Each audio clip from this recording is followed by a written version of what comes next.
Hey, what's going on, everyone? This is Brandon, your trusted realtor, and I'm coming to you with another great episode of Market Statistics. Market Statistics. So, what we're going to be doing this go round is we're going to be talking about the great state of Prince George's County, specifically Capitol Heights. So I really like Prince George's County because when I first moved to this region and was trying to decide where to live, I came upon an article that talked about, or a few articles that talked about how it's one of the largest counties in the country, and it includes some of the most affluent African Americans, which I thought was actually really cool, especially coming from the South.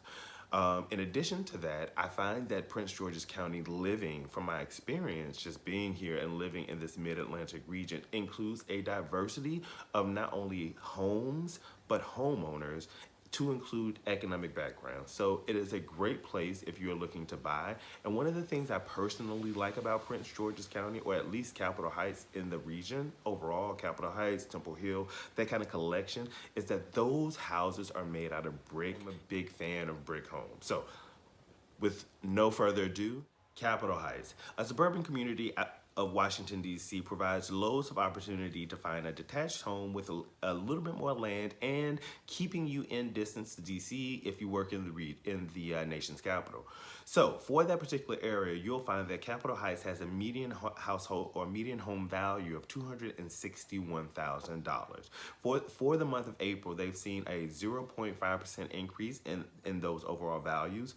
Over the last 12 months, those homeowners have seen a 3.82% increase in their home values, which is close to about $10,000 of appreciation. Over the last 24 months, those homeowners have seen closer to a $31,000 increase in their values. And look at this, it gets better. Over the last 36 months, homes in Capitol Heights have seen an 18% appreciation in value, which is close to $47,000 increase in the median home price. So definitely an indication based on the numbers that it's an attractive area to live in, and considering the map that I just showed you, it's shaped funny, but Capitol Heights has lots of little pockets and locations for you as a potential buyer to think about, and as as someone who's selling their home.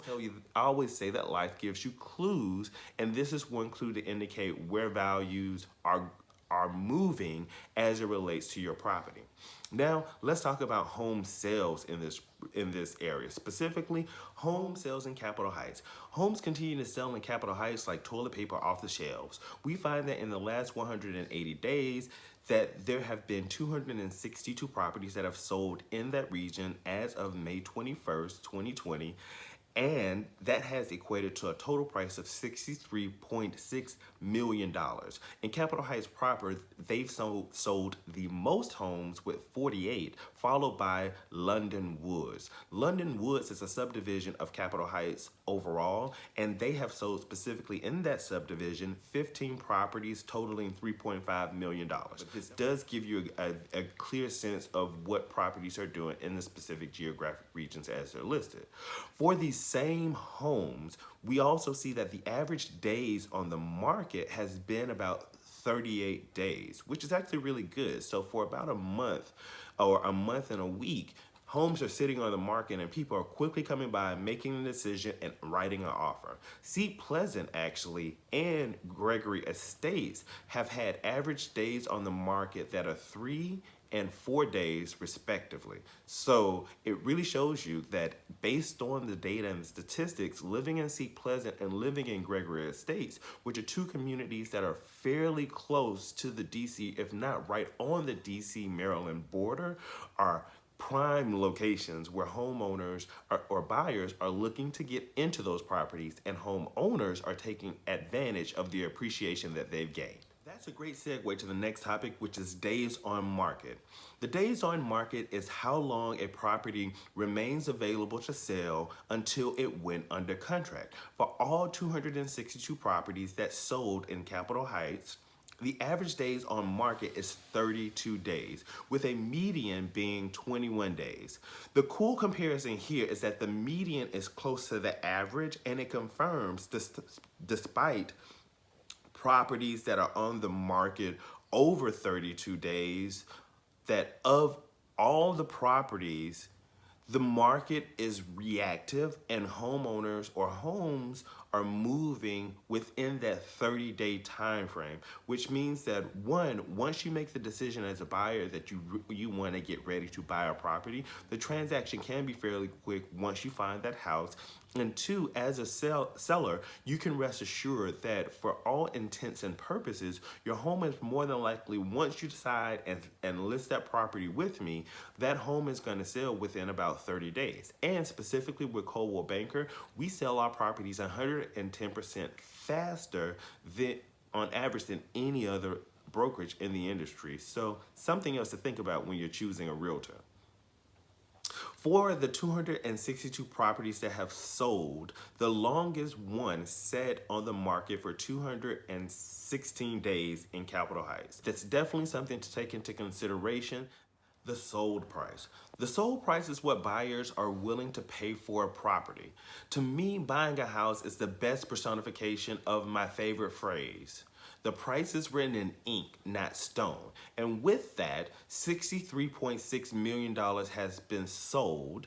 The highest priced home in the data set that I have was priced at $512,000 with a median price in the Capitol Heights region of $250,000 for this particular data set. Most of the homes selling at about $250,000 in that pocket, and some homes being valued as high as $512,000, depending on where they are in Capitol Heights, the renovation, the size, etc.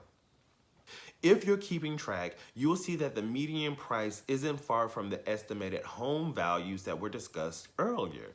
In the same vein, the mean or the average price for homes sold in Capitol Heights was $242,663.09 based on homes sold in the last 180 days. Sold price. So the sold price is what a buyer is willing to pay for a property, period. And so we find that buyers in the Capitol Heights community have been willing, for the 262 properties that have sold, they've paid $63.6 million. And the highest property being valued or being sold at $512,000. And in the data set, the median price, which is the number that occurs in the middle, has been $250,000. So you'll find that in the Capitol Heights community, properties range and there's varying. So even with that median number, there will be some properties that have sold that fall below that $250,000 price point.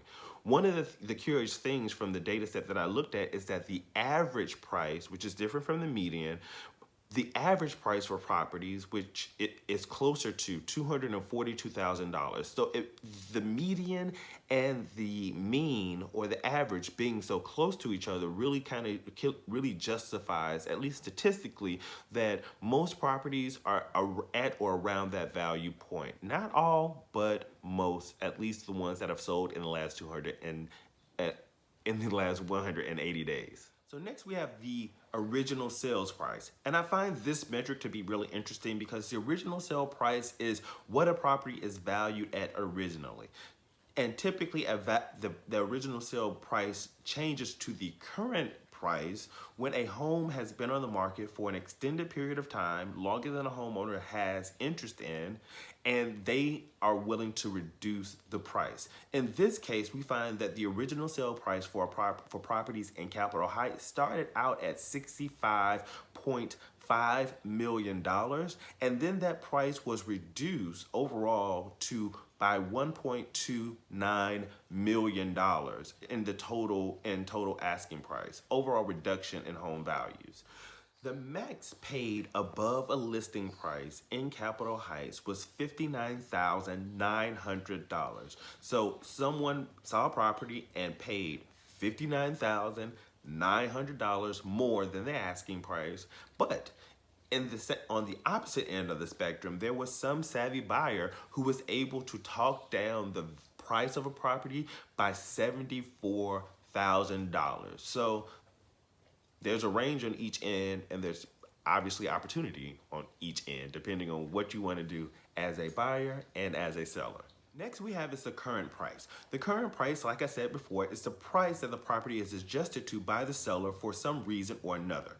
Typically, the current price has nothing to do with any type of bidding or negotiation. Actually, it's the exact opposite. It's really primarily, in my experience, has been driven by days on the market. Again, like I said before, if a seller doesn't like how long the property has been on the market or they feel that it should have moved faster, they'll typically lower the price in order to create some new activity or to generate a new alert out to the mass public so that more people will take interest in the property, or it'll reach people in a different search brackets, search inbox, or whatever, however you want to say that.